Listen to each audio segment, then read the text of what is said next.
and I, together with Como, Ed, we run what's called Healthcare Law Partners. We're a small boutique firm, and all we do is just healthcare law. Como is our employment law expert. Ed is our Stark and anti-kickback guru, and I myself am somewhere in between of all those things. So with that said, today's seminar is really intended to be an informational session, an educational session. It's not legal advice. And the ideal persons that I would imagine that would be coming to this seminar today are, and I do see some on here already, are general counsels, strategy officers, and administrators, and even physicianpreneurs. There are some vendors that may be interested in the same, just because they may have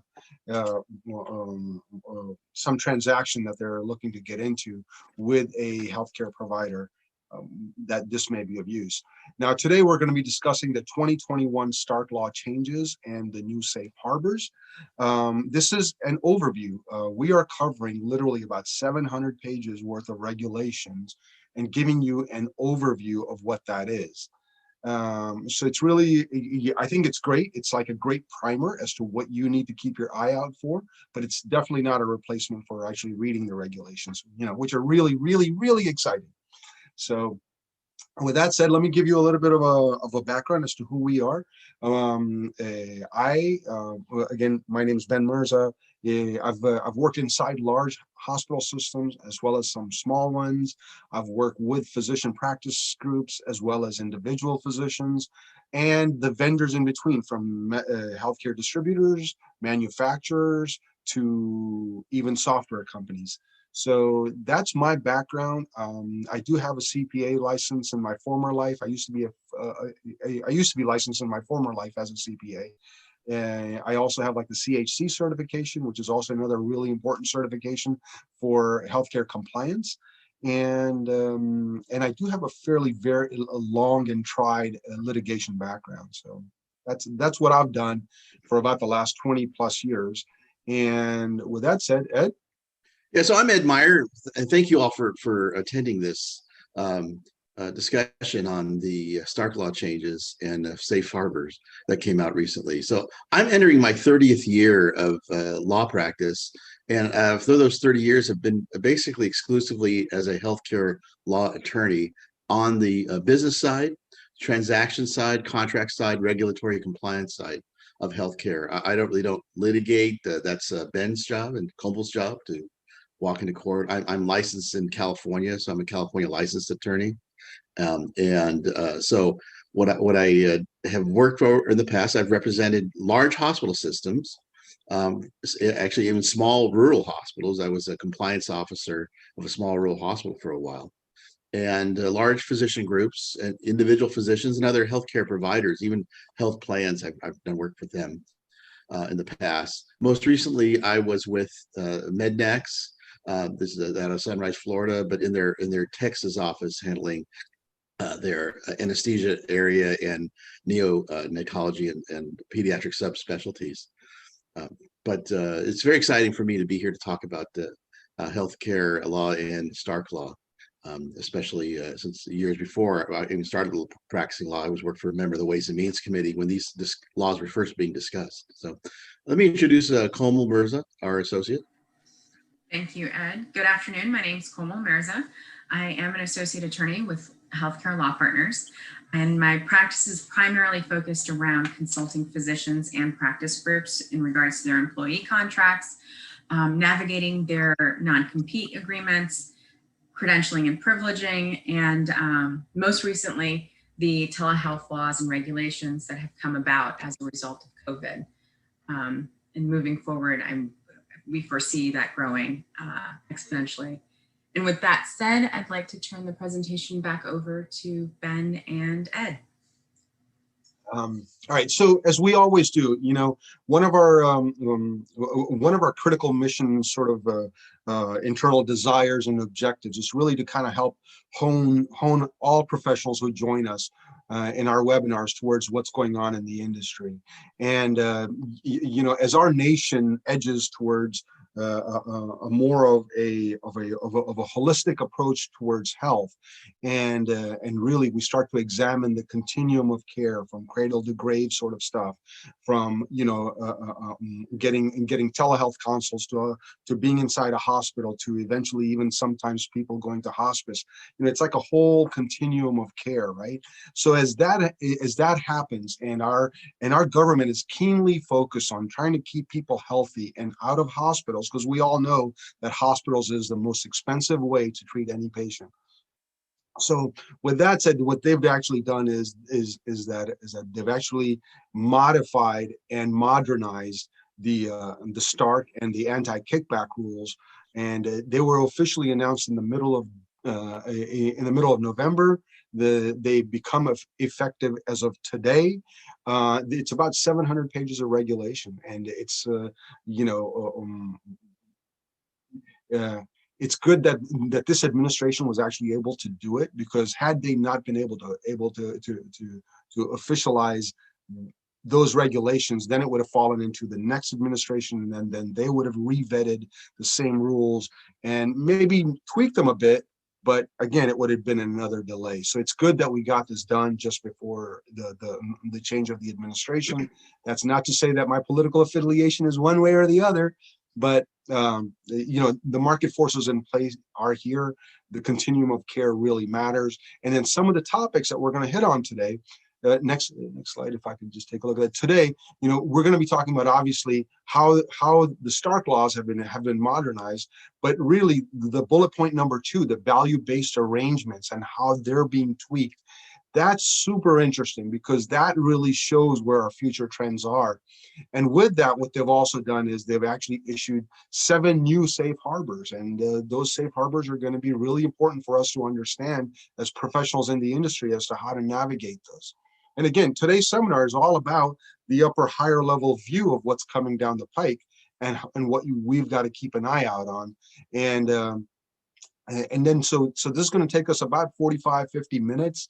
In the end, we'll leave some time for Q&A. So feel free to ask your questions.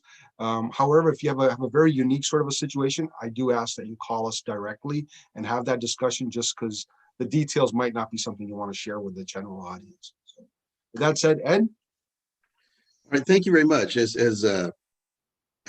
Ben said, this is about 600 or so, 700 pages of regulations and discussion in the Federal Register. So I'm going to talk very fast. No, just kidding. So what I'm going to give everyone here is a broad overview of the Stark Law, what was modernized, and the kickback statute safe harbors that were added and some modified.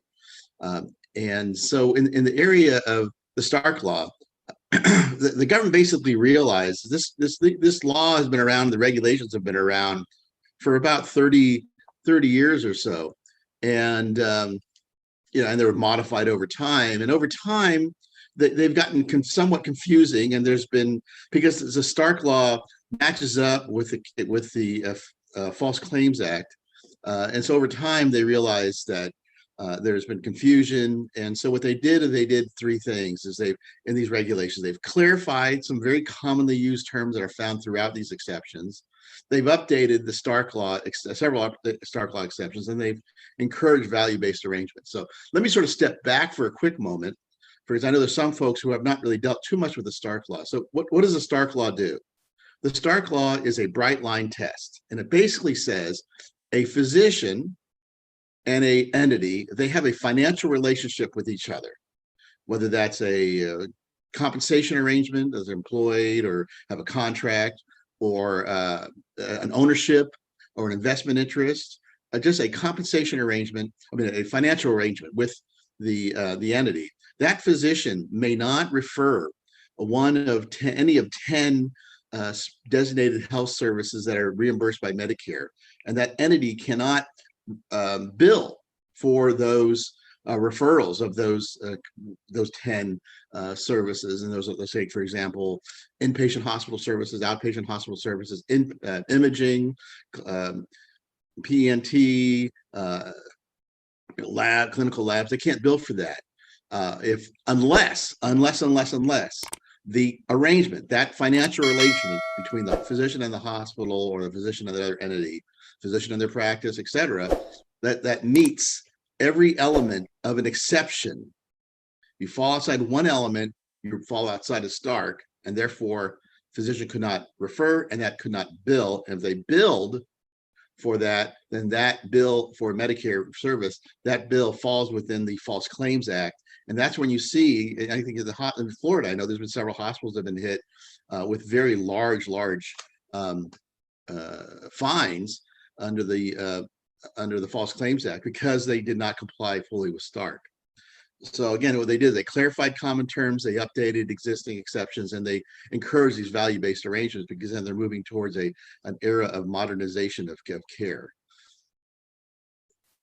And so what were the terms they clarified? And these terms fall throughout these exceptions. Many of the exceptions say that the arrangement, that compensation arrangement, that financial arrangement, has to be fair market value.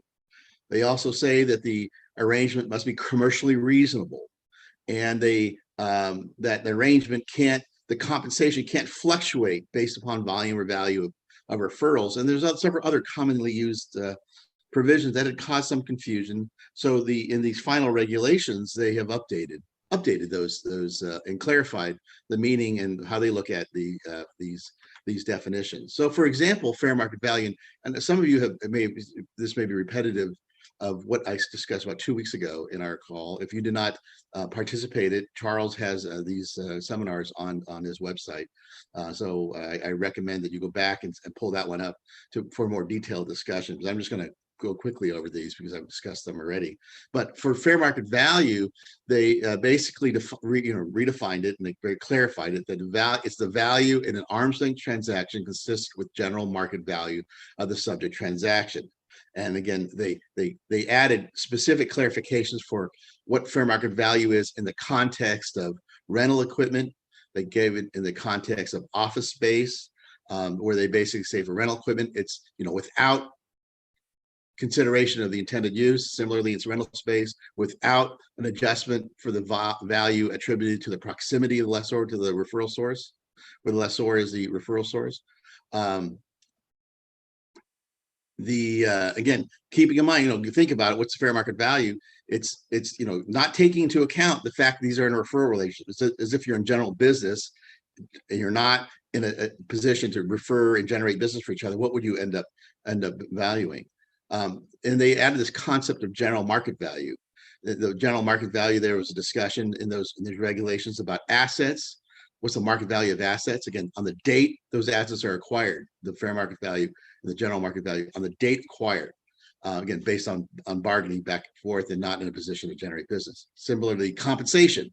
There's a contract between a hospital and a physician group, let's say to do care, to staff a department, etc., or to do any sort of service. There's a compensation. That compensation is that the parties entered into the service arrangement with bona fide bargaining, not taking into account that they could generate business with each other. And again, at the time that the arrangement was entered into, not later on, but that time, for the purpose of fair market value, it's the time they entered into that arrangement. And similar concept for rental equipment and office space. They also added this definition for commercial reasonableness. Now, commercial reasonableness is a concept that goes throughout these exceptions. So the arrangement has to be commercially reasonable. But what does that mean? There was never really a definition of it in the regs. So they actually put one in here, and they gave a definition that gave some leeway. So they, basically the arrangement has to further legitimate purposes of the parties. It has to be sensible, considering the parties, and it has to include size, including their size, their scope, and specialty. But a really important concept they added was that, and this was a question many people had, is if you're losing money on the arrangement, is it still commercially reasonable?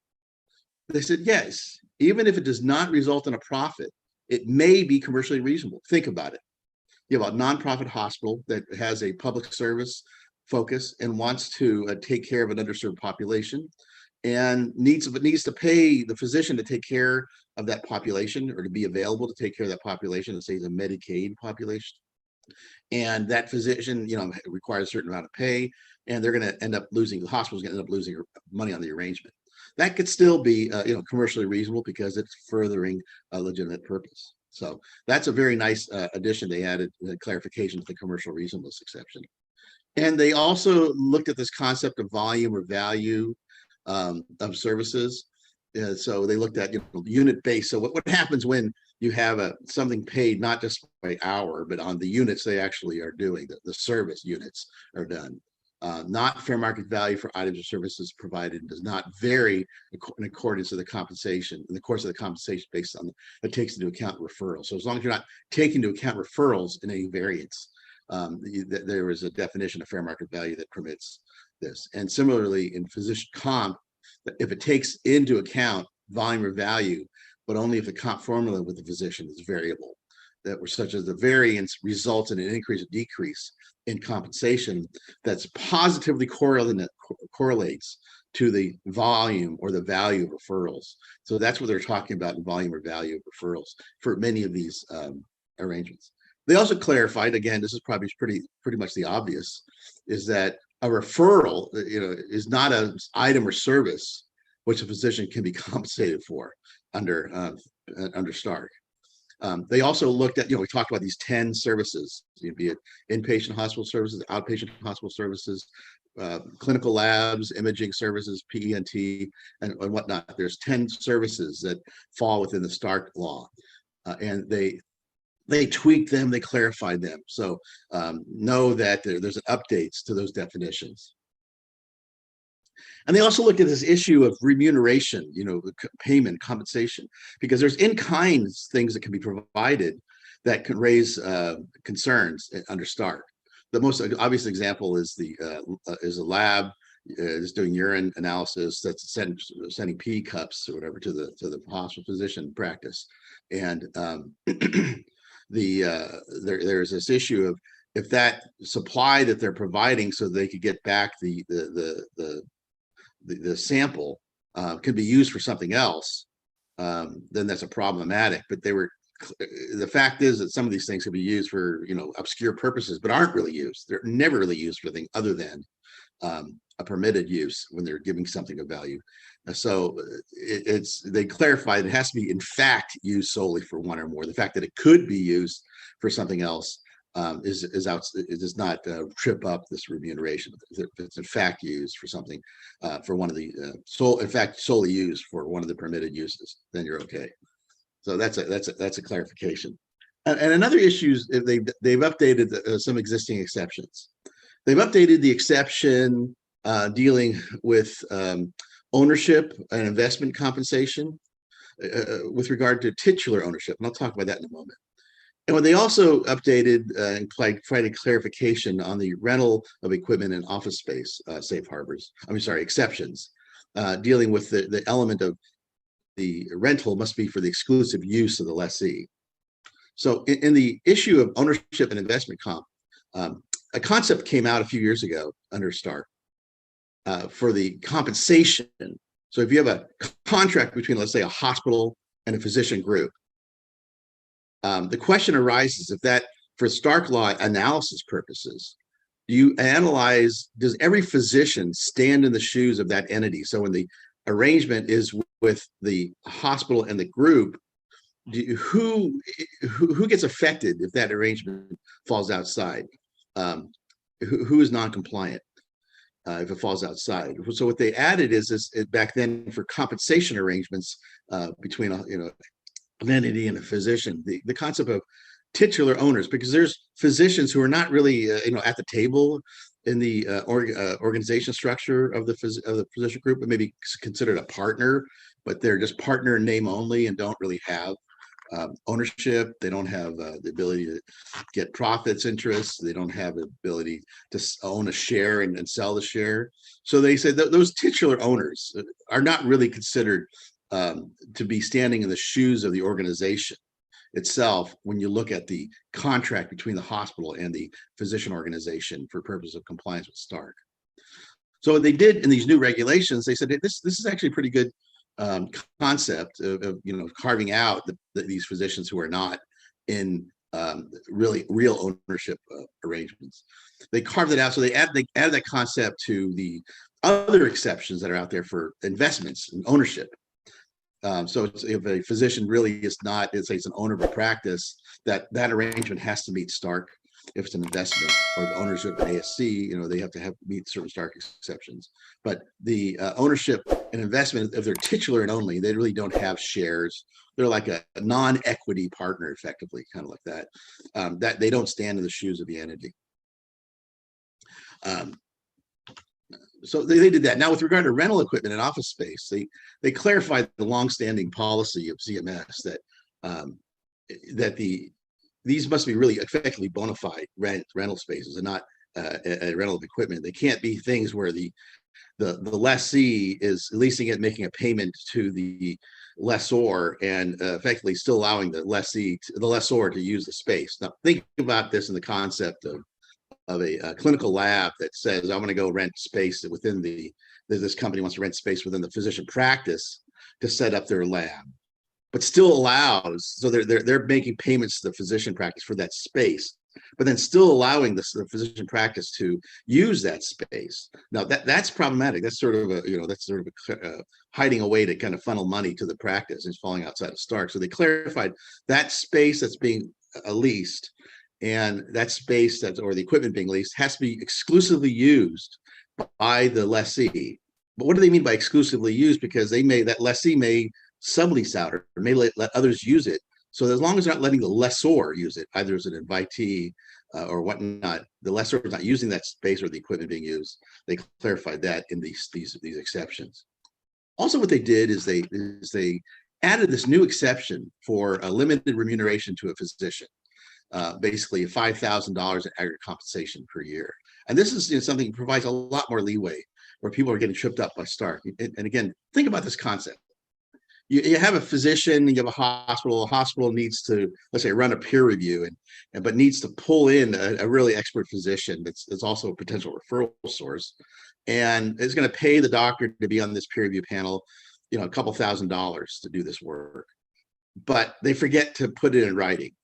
They don't have a contract, and all of a sudden they go, oh my gosh, we paid him $2,000. He did this service. We know he's a referral source, and now we got a Stark law problem. So what they did is they added this exception for aggregate compensation in the aggregate by the entity to the physician of no more than $5,000 in a calendar year.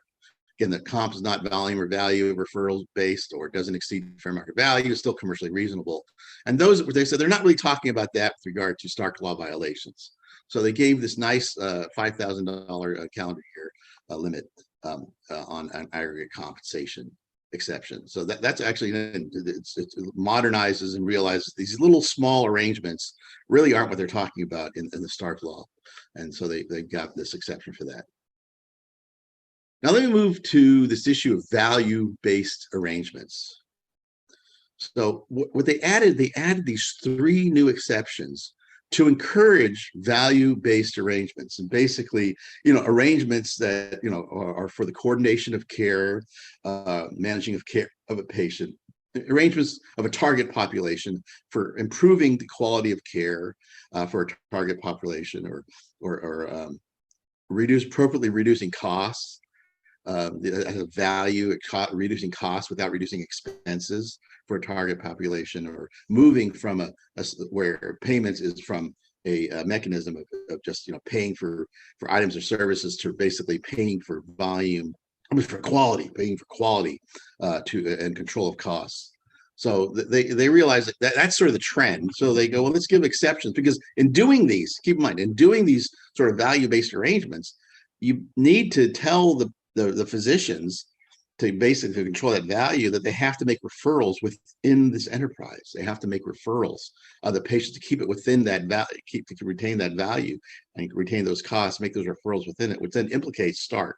So they gave these exceptions for value-based arrangements, 3 exceptions that I'll talk about, so that they can, if you set them appropriately, you can do this and have these referral requirements. So again, what is a value-based arrangement? Understand these things first. You have to understand the definitions. And again, I'm giving a 30,000-foot discussion of this all. So a value-based arrangement is an arrangement for the provision of one or more value-based activities for a target patient population between and among value-based enterprise and one or more of its participants, or between the participants in the same enterprise. So you have to understand, again, the value-based activity, a target population, the concept of value-based enterprise. That means it's an enterprise it's on writing. There's a governing body, there's rules about how it works, and there's participants who specifically sign on and agree to the requirements of this enterprise, and then work specifically for this population that's defined. And they added 3 specific exceptions under Stark. And one is the exception for a value-based enterprise that is at full financial risk. So that enterprise, they pull together the physician and the hospital and some of the other participants in the continuum of care with the patient. They go to the payer and say, we have a target population that we want to treat. That target population, for example, would be your patients in this county. Okay, we'll take full risk with the payer, and in exchange for per a capitation payment or another type of payment that's taking full risk. We're at their full risk for the cost of patient care and items and services for that from the payer that are covered by the payer for this target population. If Medicare patients are included in the target, that if they're under the full risk, they have to have parts A and B, and they're basically given no more than 12 months to get that arrangement up to speed. So keep in mind that you're going to sign this contract, you're going to be at full risk. You got to make sure you've done all your analysis and done all your arrangements, have the right payers to pull this thing together, and you have 12 months to pull it together before you start out, after you sign the contract. And that, again, it's full risk, so you cannot get additional payments from the payer for the cost of care other than what you've agreed to in that contract. And the participants can't separately bill these target patients for the care. It's that you already got that risk, you already kept it there. And again, we're dealing only with referrals for target population within that arrangement. And so that's the full risk financial. Again, there's a lot of requirements that are in there, but I want to say that that's in there. It's a very interesting one. So what happens when you say, well, we really can't take full risk? It's really difficult to do. And keep in mind that if you're taking full risk, you got to make sure you're also looking at state law with regard to whether you're a licensed, health insurance provider, and if to avoid that. And there's ways to kind of get around that if they say you're an IP, set it up as an IPA. But let's say you really can't take on that risk, but you still want to have this value-based arrangement with the doctors, with the physicians. So you can set this value-based arrangement up for treating this target population where the physicians have meaningful downside risk, financial risk. So what they're basically saying is you have this arrangement where the physician participants are at risk. There's a set aside of at least 10% of the total value they're going to get from this enterprise for treating this patient population. And that's at least 10%. Original regulations said 25%, but they said, no, let's bring it down to 10%. That makes sense. That's a set aside, and that they only get that if they are meeting the requirements and the targets for the value-based arrangement, the targets that bring value for the patient, the quality of care targets, the expense reduction targets that don't otherwise limit care. So that set aside is based upon that. And again, that set aside is this arrangement is for the entire duration of the value-based arrangement. And then you have to obviously put it in writing. You set things in advance. You can't give incentives to limit medically necessary care. It's only payments are only with regard to the treating of patients within that target. Those payments can't bleed over and be part for treating patients outside of the target population. And again, fair market value, commercially reasonable, things like that. So that's there if you're looking as an alternative. In addition, there's another alternative. The third alternative is for coordination and management of care for patients of this target patients. So again, that's where you're not taking on risk. You're not taking on a financial downside risk 10%, but you still want to enter into this. So they have this other third arrangement where basically you're defining the activities that bring value to the patient that's within this enterprise. You're setting these targets, you're monitoring these targets, you're paying remuneration based upon the set in advance methodology to meet these targets, and you're assessing them targets at least once a year and making sure you're either meeting them, and if you're not meeting them, you're going, we got to redo these targets, and if you don't redo them appropriately, then you got to terminate the arrangement.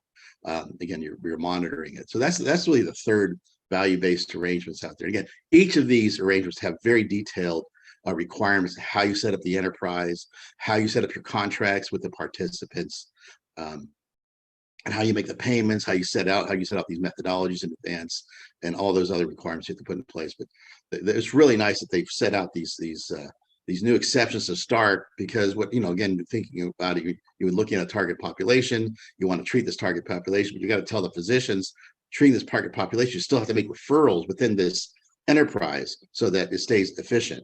And so that's what the Stark law did. Now let me move now to the kickback statute. So the kickback statute, the Stark law is it's pretty onerous with regard to potential violations if you meet it, but they're all financial. The kickback statute really goes back to the Civil War era, where people are taking advantage of government payments, and it's an anti-bribery statute. Basically, if someone's providing something of value to another, remuneration of value to another party, or the party's asking for that or requesting it or receiving those payments, and those payments are to induce, there's a quid pro quo. The purpose of these payments is to induce that party to make referrals that are reimbursed by a federal healthcare program. Then you could be violation of the federal anti-kickback statute. And that's what kind of makes dealing with healthcare law sort of unique, because things of value are often given in just general business. That you do to generate business, be it discounts, other things of value, wining and dining people and stuff like that. You do those sort of things that potentially could trip up the kickback statute if you are not careful and are tagging those things of value in exchange for generating referrals reimbursed by government programs. So they looked at this, and under these new regulations, they modified the safe harbors, and they added a few safe harbors. So they added 7 new safe harbors, and they took 4 existing safe harbors and they updated them. And in addition, they looked at the civil monetary penalty statute, which is very similar to the kickback statute, but it's a not criminal statute, but it's the fines and penalties provisions, and it looked specifically at the one area dealing with end-stage renal disease and at-home dialysis, and they gave a specific exception, a new exception for that. So they gave 7, new safe harbors. 3 of the safe harbors are basically safe harbors dealing with value-based arrangements, and they generally mirror these value-based arrangement requirements, but they also add some special requirements to them. So, for example, again, the safe harbor, if you're outside of the safe harbor, just be careful. I make say this: if you're outside of the safe harbor, it doesn't mean you're violating the kickback statute. It just gives you that safety and security that you're not violating it. But so for value-based arrangement safe harbors, they specifically stated that those participants cannot include, let's say, pharmacy providers, durable medical equipment providers, and certain other listed providers cannot be in those if you want to meet the safe harbor. Now, you can still have a Stark exception meeting it with those participants in it, but you have to be very careful that those compensation arrangements are not also violating the kickback statute. So they basically had 7 safe harbors, 3 of which are basically kind of going along with these value-based arrangements, the 3 value-based arrangements ones. And they also looked at patient engagement and support, and they gave a new safe harbor for that. They have a new safe harbor recognizing that cybersecurity technology is really important these days for donations of that. So they have a safe harbor for that, and a new safe harbor for remuneration in connection with CMS sponsored models. So, basically, sometimes CMS comes out with some special model they want someone to check out, and every time they do that, a payment model, And they have to go, well, this might violate the kickback statute, so we have to issue a waiver. So what they did is have a blanket rule dealing with safe harbor, so you don't have to get an individual waiver each time for each of those participants. And they also codified the statutory exception to the definition of remuneration of payments, something of value for payments under the anti-kickback statute as related to the ACO beneficiary incentive program for Medicare and shared savings programs. And again, like I mentioned, there was 4 safe harbors that they modified. So what are these 4? They looked at the electronic health record items service for cyber technology. That's specific safe harbor, which was sunsetting, and they removed the sunset, so it still continues on. And they added protections for certain cybersecurity technology and updates that are regarding interoperability. So they added those. They also looked at the personal service and management contract safe harbor, and they said, well, we need to modify this so that because we're dealing with outcome-based payments and part-time arrangements, so we need to modernize it to address that. And there's not a lot of areas, and I don't know if there's a lot of areas in Florida that deals with local transportation, or rural areas, or also local transportation by hospitals. But they took the safe harbor for local transportation, and they did basically 3 things to it. They for rural hospitals, before there was a 50-mile limit, that the hospital could set up this bus service for patients to get to the hospital, and they expanded that to 75 miles. They also, there's a transportation safe harbor that deals with inpatient residents, basically inpatients discharged, or a person's under observation for at least 24 hours and then is discharged, and there's a transport service back to their residence. And they eliminated the mileage requirement for those particular types of transports. And they broadened the definition of residence, where they're going to the patient's residence. And the patient's residence, again, often people think about their house, but you have homeless. I mean, I used to deal with a rural hospital. I was general counsel of a rural hospital, and it was quite often that you had, patients that were, being cared for at a relative's home, or were homeless and were living in a homeless shelter. So they basically broadened the definition of residence to include those alternative residential facilities. And they took this warranty safe harbor and they revised it to add protections for bundled warranties and items related services.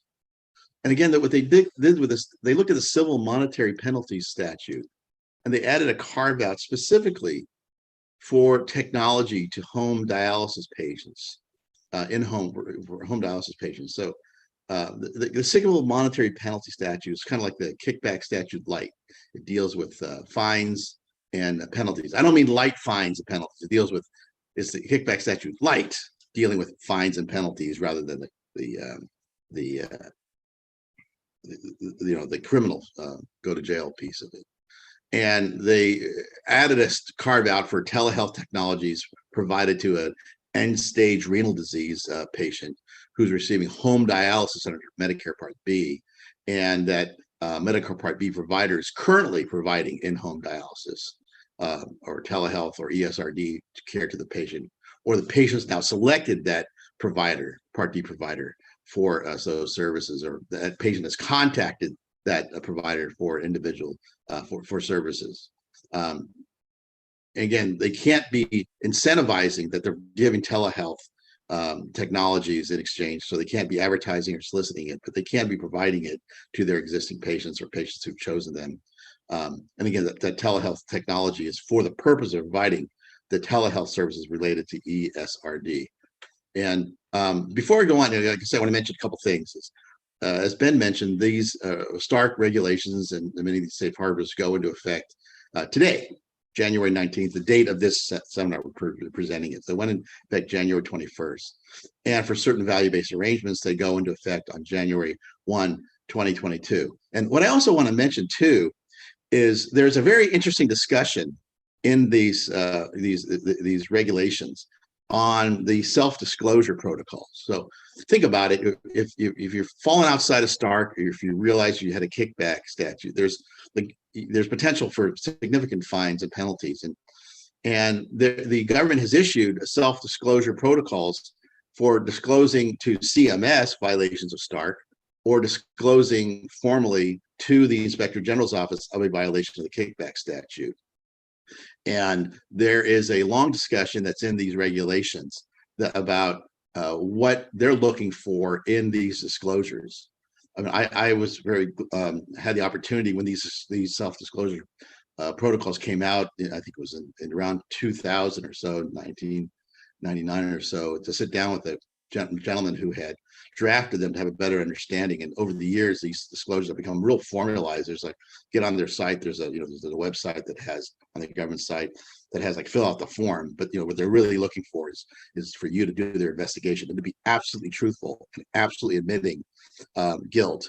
And you can then avail yourself to potentially reduce fines. Again, only do that suggestion through legal counsel, so that you can put everything together with the appropriate disclosures, but also have the appropriate attorney-client privilege on discussions and how you're putting these as you're analyzing things. So I just want to point that out. That's in there.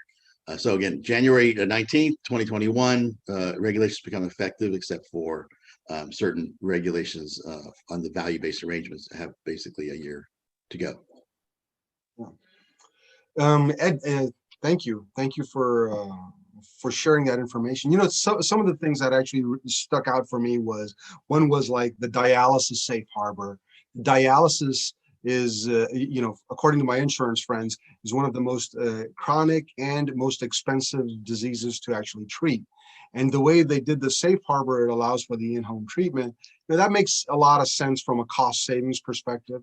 Quality of care, and also quality of care to the patients. I actually have a very close relative of mine, one of my cousins, who came down, a very, very active guy, and he came down with end-stage renal disease, and you have this every 30 days for him. He has to get dialysis, and having this at home dialysis rather than, again, some of these people maybe homebound, so they're encouraging that and through this telehealth. So it's a very unfortunate situation when people are on dialysis, but yeah. And the other thing is the access to care, right? So if it's being delivered at home, that's like the ultimate accessibility. So yeah. That's super interesting. The other thing that I found interesting was in the safe harbors, you have the technology safe harbor, right? So the technology safe harbor really is, we're developing all these new ways of tracking patients and their well-being. And they're continuing to evolve really fast. We've come a long ways in the last 10 years, and they're just getting even better and faster at it. So that technology safe harbor is super interesting, and how the technology companies will play into that. The third safe harbor that I really liked a lot that you talked about was the electronic health records, and how that's been expanded, the interoperability, the sharing of the data between one organization and another. Opening that up really opens up the continuum of care. So if your therapist and your physician and your pharmacist can share some of that information, and there's some sort of a hub that's helping you control it, man, talk about like being on your patient, knowing your patient, understanding your patient. I think that's where we're headed. And it's beautiful. It's just really nice. So anyway, thank you for your. I think again, I'm glad they issued these regulations. They're a long time coming. Originally, they had thought they were not going to be issued until later on, but I guess they saw the writing on the wall that they're going to be out. So they I wonder if some of it was like COVID pushed as well, because we knew it was coming. It's just that whether it was going to be done now or whether it was going to be done in another 5 years from now. Yeah, and I think part of these technology, these telehealth technology safe harbor related things are likely with the recognition with COVID that folks are at homebound and they need to do things remotely, so they've added these in here, as final regulations. These are the rules now, or these changed rules. Yeah. Wow, excellent. If anybody has any questions at this time, be happy to take them. So just so you know, we also have some upcoming seminars. Our next one is called, it's going to be on February 16th. It's called Risky Business, 10 Tips for Developing a Smart Risk Management Plan for your organization. So that's one. The one after that is going to be on March 2nd. It's going to be the 5 great checklists for legal departments and general counsels for in healthcare. And the third one that's coming up is going to be on March 16th, and that's going to be called a civil action, how to navigate cases for in-house counsels and administrators. So like, what do in-house people need to understand about litigation and how that proceeds, right? So we've got those 3 seminars lined up. They're coming down the pike. And all of those, Ben, all of those, you can find that on my on the Hospital News website under upcoming events with the current links to all those events. So you can register anytime by going to that link on my website. And again, I want to thank Charles for putting this together. I mean, what a great community service for the South Florida hospital area of allowing, pulling these together. And all these topics, by the way, are Charles kind of saying, well, he's talking to his folks and saying, this is what people will be interested in. So, and also, thankful. What's also nice, Charles, is that it's for free. So. Anyway. It's also free. It's free. It's also free. It's also free. And they're going to be recorded, and you can we'll have it posted in a variety of different places. You'll get an email after this with a link to where it's posted as soon as we get it uploaded. So you can actually direct some of your peers to go to it to take a look at. I mean, sometimes sitting in front of a computer and watching a recording for 15 minutes or so can be a little daunting. But maybe if they kind of watch the first few minutes of it to kind of go through it, they may want to sign on for the next. We got an expert. Obviously, the people from healthcare attorneys are absolutely excellent when it comes to this. It's a shame because this topic is probably an all-day, if not 2-day, seminar to really get into the weeds on all this stuff. So, but it's a nice beginning. And if you have any questions, you see Ben's number down there to give him a call. To chat with Ben, Ed, or Como on any of the situations. Thank you, Charles. Thank you, guys. Thank you guys for coming.